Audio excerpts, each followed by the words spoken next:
Hi there, ladies. Good morning. It is Sarah Shipton here from Scrapbooking with Sarah, and this is a pre-recorded video that I have made to be released to you for week 3 of June Scrapbooking Challenge.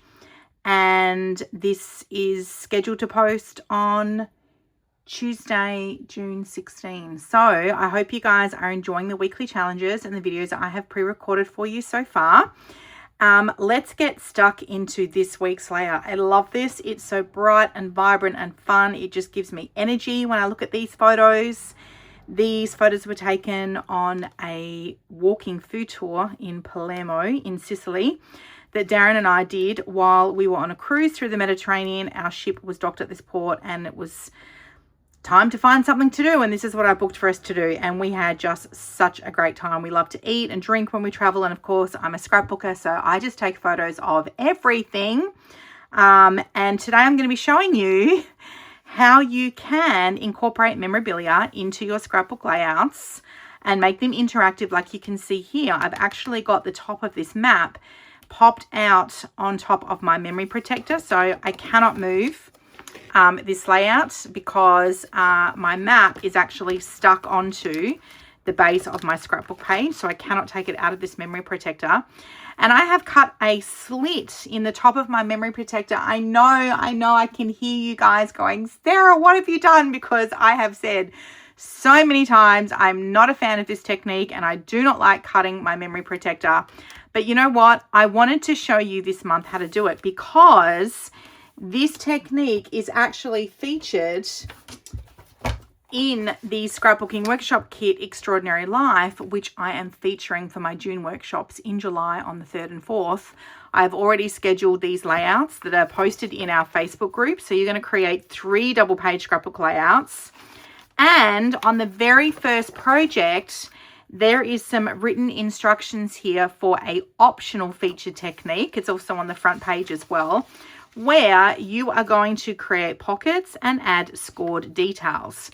On the first page, we are going to be creating a cute little pocket. Now, I did not do this on my scrapbooking layout, number 1 for the kit. You can see here that you've got this photo sitting on top of this pocket. You're actually going to put that pocket up with 3D, with the Stampin' Dimensionals.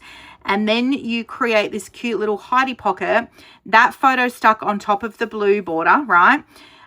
Then you create this little hidey pocket where there's another photo and a little journaling box inside there.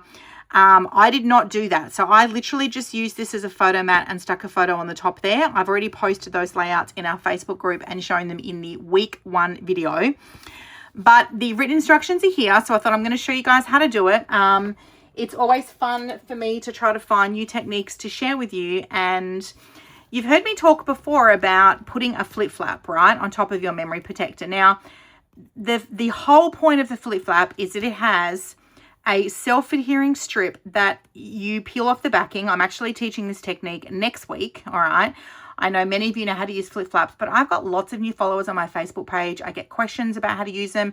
Even sometimes I see people in my own scrapbooking community not stick them on top of their memory protector properly. So I'm like, you know what? We're going to revisit that. So there are some people that will actually cut a slit in their memory protector and they stick the adhesive section on the base of their scrapbook layout, okay? But you actually fold the flip flap over anyway, so you don't actually see that adhesive strip. And also, if you were to stick it on the base page of your scrapbook layout, it's actually not going to be aligned with the photo you've got underneath it because the adhesive is then going to be over the top of your photo, right? I hope that makes sense. These are the kind of things I think about, right, when I'm making my scrapbook layout. And I hope that the way my brain works is helpful for you too. So in this case, we've made a little interactive map. Now, it means that you do not see the base of my memorabilia card, which is okay because I've actually already created another layout. I'm going to bring this into the camera. Some time ago, I created another scrapbooking layout with some of these photos from this food walking tour. That is the cover of my card. So we got like this little map, and as we progressed on our little tour, we got stamps for the food that we tried. You can see this has Sarah on here. I did not try that, but Darren did, which is here. And I have to tell you the funny story about this. You can tell by the look on his face, he's not enjoying that at all. And that's why his map is with his photos and my map is here. I do not know why I did not get a stamp for this, because I ate the dessert, girls. Let me tell you, I had the cake. So when I made this layout, you can see here what I've done is I've actually put it inside a flip flap. And it doesn't fit my flip flap because there was not a size flip flap that coordinated with this map. Now, the other thing as well, I actually only just did this today. This card was sliding around in the flip flap and it was driving me bonkers. Every time I look at this album, the card slides out. Well, hello, I don't know why I didn't think about this when I made this layout. I actually pulled it out, put some adhesive on the card, slid it back in, and then I've aligned it right on the crease of the flip flap here. So I've stuck that down so it's not going to move around anymore. So if you would prefer to put your memorabilia in flip flaps, you can totally do that, all right? You do not have to cut a slit in your memory protector, but you know what? I'm going to show you today how you can do that in case you want to know. So let's walk through the pattern. First of all, I'm going to bring my Reflections Scrapbook Program How to Pattern Book into view. If you don't have a copy of this, you can purchase it on Amazon. This is an old How to Pattern book that I had from my time with Close to My Heart as a maker. We are creating pattern number 5G. It's called Front and Center Accent Band, and it's on page 74 of your Reflections book. Now, I'm going to start by saying you will rarely see me cut my scrapbooking photos not in like a standard scrapbooking size. Okay, now what that means is that these photos in this pattern have been cut at 3.5 by 5 inches.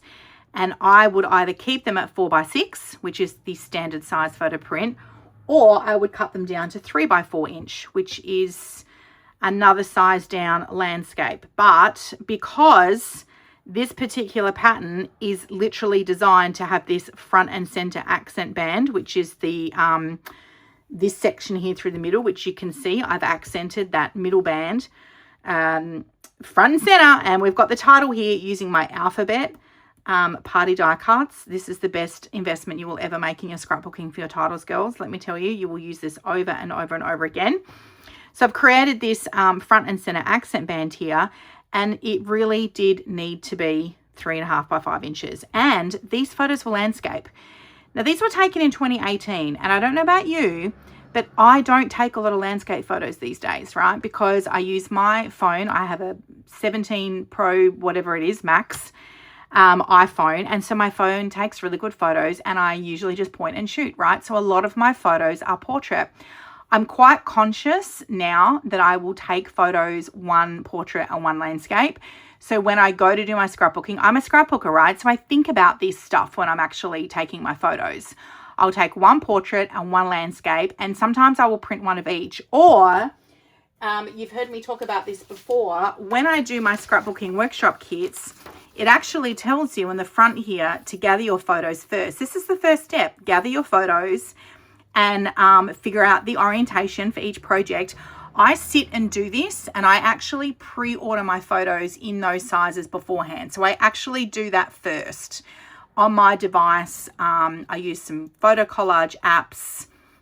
For example, there's one called Pic Collage, and I can get 2 3 by 4 inch photos in a collage sized 4 by 6. When I upload that photo to print at Harvey Norman, I print it 4 by 6, but it's got 2 3 by 4 inch photos on there, okay? There is a video in my Facebook group that my daughter Kayla has made showing you step by step how to do this, okay?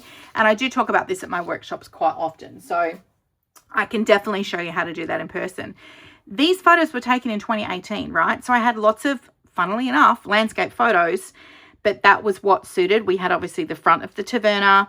We had all the food laid out that we got to eat. I took some photos of the inside of the taverna, which I love to do. I love to capture the atmosphere or the people of the places that I travel to. This was a really fun local taverna in Palermo.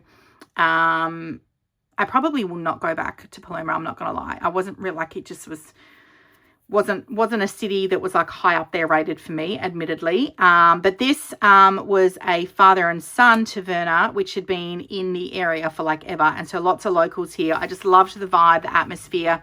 The city itself was like really dirty. Like, I just wasn't a fan. I don't know. Lots of graffiti everywhere, which is fine. Like, I'm into art, all good. It was wet, it was miserable this day as well, so it probably wasn't helping with the travel vibes.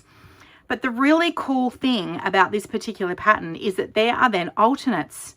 So you're still going to get this front and center accent band through the middle on your scrapbook layout, but then you can cut your photos into different dimensions based on what best suits your photo. So I've actually done my left-hand side page with the main layout, with the master pattern. And then my right-hand side page, I've used the alternate layout where I've got 6 3x3 inch photos. I've still got my front and center band here. So I've made this little focal point with my journal box, the little embellishment cluster, and then of course my Mappa del Mangione. Was that a good try at an Italian accent, girls? I swear to God, I think that like I should have literally been born Italian or even Greek, because I love Italian and Greek food so much. I've got a flip flap here, so super cute little 3x3 inch flip flap, and my layout is done. And I have already done a video. I did this in week 1 where I demonstrated creating this journal box using the Extraordinary Life bundle. I hope I've got that right. I've actually put them away now. But this is the top 5. I love this style of journaling, bullet journaling, where you don't have a lot of room to make like a big story about a journaling box, but you want to make a point. I've got here shopping for our own, oh my gosh, I'm never going to pronounce this, but let's have a try, right? Because I love to do new things. Shopping for our own Shizizio. I hope if there's an Italian friend watching, please correct me. This is this here. I don't know, I kind of thought that was like aperitivo or antipasto. Like I didn't realize that this is what this was called. But we went shopping for all of our like cheese and olives and bread and meat. Meeting the father-son taverno duo, which I've got in my photo, which was super fun. Watching the locals hang out for aperitivo. That was also very interesting because they loved us tourists all coming in here and eating all the food and just living our best lives. Me not eating the panna musa, which I did not do. Now this here, fun fact, a food stall in, it's literally just in the middle of the alleyway here. But they talked about the background of like, you know, when I think it was like Sicily went through like, I don't know, was it the Depression or like a poor time, or they would take the animal and they'd eat every piece of the animal. And I can't even remember what it was, but I think this was like the stomach lining, I want to say, and it's in a bread roll. It's seasoned, obviously. I was not eating that, but my husband did, and I caught him at an opportune moment where he was not really enjoying it. So I journaled me not eating the panna penny. Anyway, it's that meat and bread thing. And watching Darren try to stomach it. So how fun is that? Where you don't have to put a big story. You can just do your top 5 highlights of your photos, which I absolutely love. Okay, so this is a really easy paper dimension. You are going to need 2 sheets of 12 by 12 inch cardstock as your base. Now, it ends up working out that, let me jog my memory here, this section that runs through the top here is essentially going to be the base of your scrapbook layout, okay? Now, I did not want to use this whole sheet. I'm going to bring this into view. I did not want to use this whole sheet of 12 by 12 inch paper and then cover it with a strip here and cover it with a strip here. So what I did was, the base of my scrapbook layout is actually the Pretty Peacock cardstock, okay, which is this section through here. Now, this section, if you're going to cut it, or even if you're going to use cardstock as your base, this section through here needs to be at 4.5 inches, okay? So when I stuck this pattern piece of paper down, I started at the top, put this strip on next, and I knew that this gap I was going to have here was 4.5. If you're coming from the bottom up, you want to stick this middle piece 4.5 inches up from the bottom. This middle strip is 3 inches. And then this top strip, of course, is the same as this one, which is 4.5. So I've used Pretty Peacock as my card base. I've cut a 3-inch strip of Designer Series paper here. And then I had to do the math to total the 12. We've got another 4.5-inch strip here, okay? So that's just a little tip there for you. I have altered the paper dimensions there slightly, so I'm not wasting a whole sheet of Designer Series paper, putting other paper right over the top, okay? Now, all I've done here is mirror image this to cut it this way. And I love this middle strip bit here. I actually have used from the Extraordinary Life, or is it the Beautiful Ordinary Life? Oh my gosh, the names. One is the Scrapbooking Workshop Kit, which is Extraordinary Life. The Designer Series paper pack you can buy just on its own. That's called Beautiful Ordinary Life, which complements with the Beautiful Ordinary Life suite. I would love it if we just called the Scrapbooking Workshop Kit the same name as the suite, just to make it easier. So please bear with me. You can get the paper pack just on its own, and that is towards the back of the catalogue, or you can buy it with the stickers. Now, if you guys are investing in the Scrapbooking Workshop Kit, you are going to get a sheet of stickers in there. The sheet of stickers that is in your Scrapbooking Workshop Kit is the same as the sheet of stickers that is in the Beautiful Ordinary Life DSP and sticker sheet pack. So 9 times out of 10, I will buy the kit, and then I will get the paper pack on its own, because you will often have leftover stickers from your Scrapbooking Workshop Kit layouts that then you can use in these weekly layouts. All right, if you really, really love the stickers, then of course you can get an extra pack with and double up on the sticker sheets. But 9 times out of 10, I just get the Designer Series paper pack. Now, I want to show you this first before I demonstrate this cutting, because I forgot to show you this in last week's video. I was like, I've got the papers here and I'm going to show you. And then I was like, oh, I forgot to show you. So let's talk through this first of all, because I want to show you how I mirror imaged these strips of these paper, because this is kind of like a, I don't know what to call it. I'll think about that.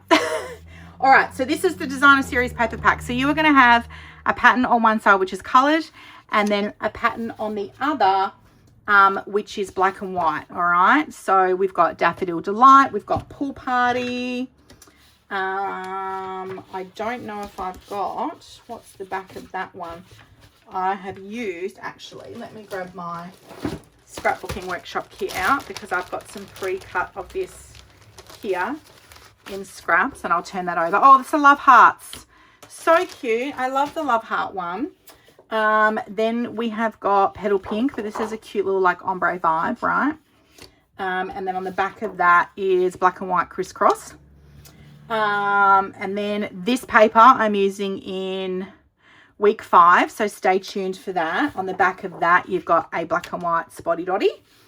This one is a striped line with some of the featured colors. And then on the back of that, you've got this beautiful leaf pattern paper, which you can actually color in with the tri-blend markers. You're going to see me doing some of that in August. No? July. But the actual July workshops at the end of July. Now, I think, oh, hang on, that's not all of the paper. We've got this here, which is what I've used on the layout. And on the back of that is this here, this honeycomb pattern. So we've got 2, 4, 6, 8, 10, 12. Yep, that's all of the Designer Series paper for that. Now, I want to bring these papers in here because I want to show you what I did here. So to get this mirror image, so this pattern here is like what you would call, I don't know what you would call this. Like I'm not an artist. Like the papers are designed in-house by beautiful artists, and I don't know if there's a name for this. Is this like whitewash? Is this like watercoloring? But can you see how I've cut the paper and I've ended up with 2 pieces exactly the same? So the pattern over this paper is like different, but it actually incorporates all of the colors that coordinate with this particular suite collection, right? And there is a lot of them, and I really wanted this to look bright and fun because it is so bright and fun in my photos. So what I actually did was I picked the section of the paper that I wanted to cut, which had some blue and some yellow and some pink and red, which kind of went in with all of the photos. I actually put 2 of these sheets of Designer Series paper, one on top of each other. I measured it up in my trimmer with where I wanted the 3 inches to cut, and I cut them both at the same time. So when I've put this on my layout, can you see that this is a mirror image? And I've just turned this one around. So this pattern running through here is literally the same as this pattern here. It kind of looks like a continuation. I've just turned this one upside down. Okay, so that's a little tip for you if you want to use this beautiful watercolor designed designer series paper, but you want your strips to match. I could use this now on another layout and it's going to look amazing if I match up the yellows together. So good. Then that's my little tip for you with those papers. Alrighty, so that's pretty much everything in terms of the paper dimensions. You may wish to mat your photos. I didn't in this instance. If you're going to mat your 3x3s, then you want to cut some coordinating cardstock at 3 1/4 by 3 1/4. If you want to mat these ones, I did think about it, but then it was going to take up a fair bit of space around here. We cut these at 3 1/2 by 5, so your mats would need to be 3 3/4 by 5 1/4. Okay, but for the purpose of this layout, I literally just stuck them straight on here. It's not often that I would do a layout without mats, but we're living on the edge today. Right, I've already shown you that. I'm just grabbing some things out that we are going to need. Okay, so let's do the technique, guys. How are you feeling about this? Drop me a comment below after you've watched this video and let me know if this is something that you would actually do in your layout.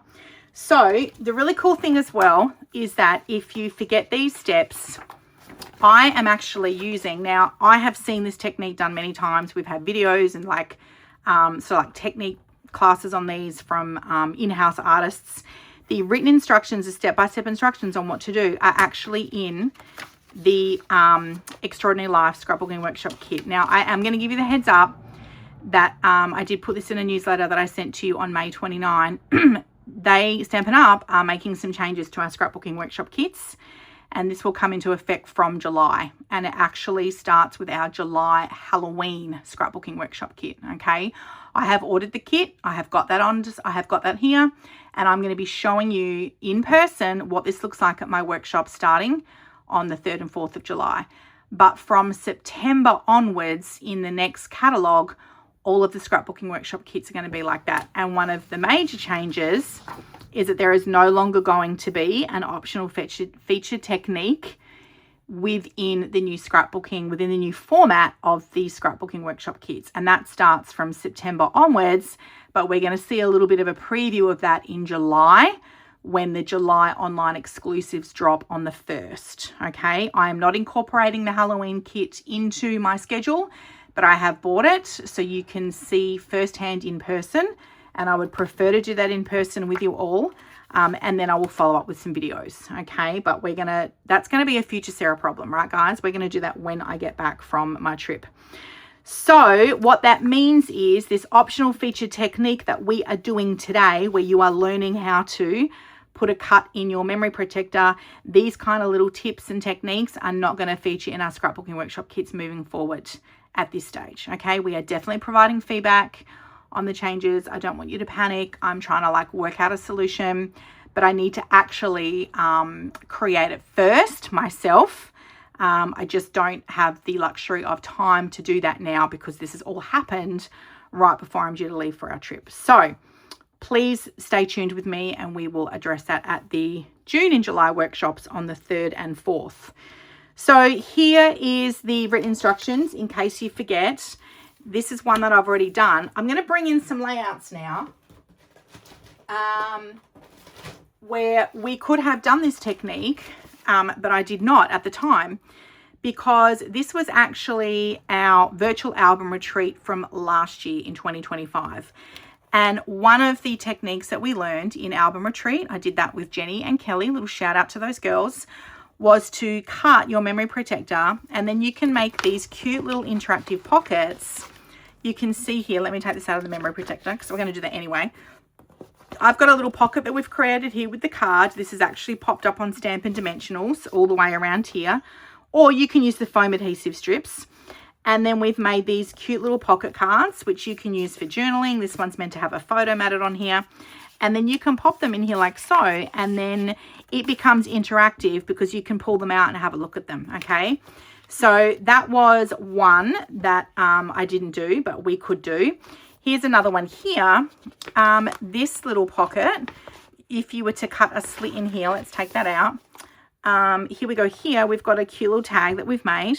and it's sitting inside a pocket. Again, this is just cardstock. We've just popped it up with Stampin' Dimensionals or foam adhesive strips, but we've left no adhesive. We've left this empty at the top, so then you can create a little pocket. All right, so we could cut a slit in that one there. I'm not going to do all of them today. I'm just going to do one. And here's another one here. You can see this big pocket that we made, a little envelope. We made a cute little envelope. Again, to do this technique, you need to pop this up on foam adhesive strips. We've got these little journaling pockets here. It becomes interactive. And, oh, that's next week's layout. I picked that up by accident. So I just wanted to show you some other layouts that we have made previously that feature this kind of technique where you cut into your memory protector. Now, of course, this is not a situation where I then have to slide the memorabilia into my, no, what I had to do was I had to stick it down first, and then I had to kind of like fold this to get it in. I probably could have done it a better way by putting adhesive on the bottom first and then sliding it in and just pressing it down. That would have been a smarter thing to do now while I think about it. But we live and we learn, girls, don't we? This is how we try hard things and do new things.